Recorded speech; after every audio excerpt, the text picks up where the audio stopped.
Hi hello ಏನಾದರೂ sweet ತಿನ್ನಬೇಕು ಅನ್ನಿಸ್ದಾಗ ಈ ರೀತಿಯಾಗಿ ಹೆಲ್ತಿ ಆದಂಥ ಸ್ವೀಟನ್ನು ಟ್ರೈ ಮಾಡಿ ನೋಡಿ. ಇದನ್ನ ನೀವು ಯಾವುದೇ ಒಂದು ಫೆಸ್ಟಿವಲಲ್ಲೂ ಟ್ರೈ ಮಾಡಬಹುದು, ಅಥವಾ ಯಾರಾದರೂ ಮನೆಗೆ ಗೆಸ್ಟ್ ಬರ್ತಾರೆ ಅಂದಾಗಲೂ ಸಹ ಈ ರೀತಿಯಾಗಿ ಸ್ವೀಟನ್ನು ಟ್ರೈ ಮಾಡಿ ನೋಡಿ. ತುಂಬ ಸಾಫ್ಟಾಗಿ, ತುಂಬ ಟೇಸ್ಟಿಯಾಗಿ ಹಾಗೂ ಹೆಲ್ತಿಯಾಗೂ ಸಹ ಇರುತ್ತೆ. ಇದನ್ನ ಮನೇಲಿ ಎಲ್ಲರೂ ಸಹ ತುಂಬ ಇಷ್ಟಪಟ್ಟು ತಿಂತಾರೆ. ಹಾಗಾದರೆ ಇದನ್ನ ಹೇಗೆ ಮಾಡಬೇಕು ಏನು ಹೇಳ್ಕೊಡ್ತೀನಿ. ಎಲ್ಲೂ ಸಹ ವಿಡಿಯೋನ ಸ್ಕಿಪ್ ಮಾಡಬೇಡಿ, ಪೂರ್ತಿಯಾಗಿ ನೋಡಿ, ಸಖತ್ ಇಷ್ಟ ಆಗುತ್ತೆ. ಮೊದಲಿಗೆ ನಾನಿಲ್ಲಿ ಒಂದು 9 ಕ್ಯಾರೆಟನ್ನು ತಗೊಂಡಿದ್ದೀನಿ, ಮೀಡಿಯಂ ಸೈಜ್ ಇರುವಂತಹ ಕ್ಯಾರೆಟನ್ನು. ಇದನ್ನ ಮೇಲಿನ ಸಿಪ್ಪೆಯನ್ನು ತೆಗೆದು ನೀಟಾಗಿ ವಾಶ್ ಮಾಡಿಕೊಂಡು ಈ ರೀತಿಯಾಗಿ ಸಣ್ಣದಾಗಿ ಕಟ್ ಮಾಡಿ ಇಟ್ಕೊಳ್ತಾ ಇದ್ದೀನಿ. ಕ್ಯಾರೆಟ್ ನಮ್ಮ ಆರೋಗ್ಯಕ್ಕೆ ತುಂಬಾನೇ ಒಳ್ಳೆಯದು. ಈಗ ಇದನ್ನ ಒಂದು ಕುಕ್ಕರ್ನಲ್ಲಿ ಹಾಕೊಳ್ತಾ ಇದ್ದೀನಿ. 1 ಕಪ್ ಹಾಲನ್ನು ಹಾಕಿ ಇದನ್ನ 3 ವಿಷಲ್ ಬರೋ ಥರ ಬೇಯಿಸ್ಕೋಬೇಕಾಗುತ್ತೆ. ಈಗ ಲಿಡ್ಡನ್ನು ಕ್ಲೋಸ್ ಮಾಡಿ ಬೇಯಿಸೋದಕ್ಕೆ ಇಡ್ತಾ ಇದ್ದೀನಿ.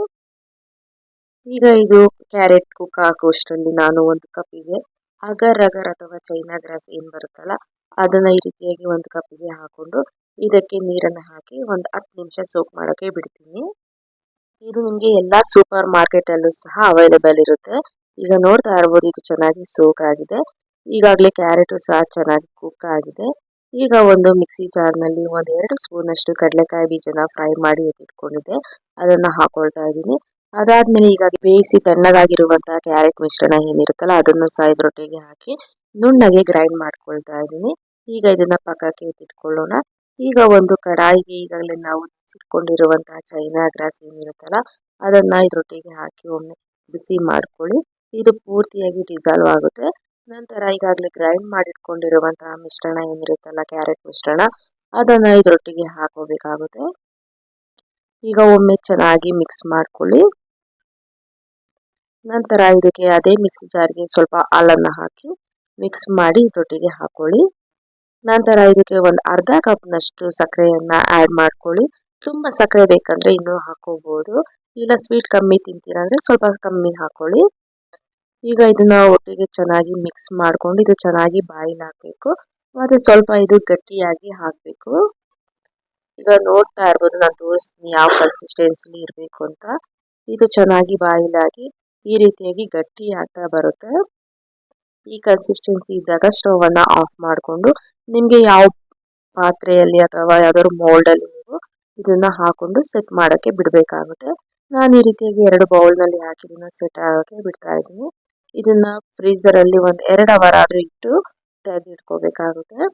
ನೋಡ್ತಾ ಇರ್ಬೋದು ಎಷ್ಟು ಚೆನ್ನಾಗಿ ಸೆಟ್ ಆಗಿದೆ ಅಂತ. ಈಗ ಇದನ್ನ ಒಂದು ಪ್ಲೇಟ್ಗೆ ಡಿಮೋಲ್ಡ್ ಮಾಡ್ಕೊಳ್ತಾ ಇದ್ದೀನಿ. ನೋಡ್ತಾ ಇರ್ಬೋದು ಎಷ್ಟು ಚೆನ್ನಾಗಿ ಬಂದಿದೆ. ಎರಡನ್ನೂ ಸಹ ಇದೇ ರೀತಿಯಾಗಿ ಡಿಮೋಲ್ಡ್ ಮಾಡ್ಕೊಳ್ತಾ ಇದ್ದೀನಿ.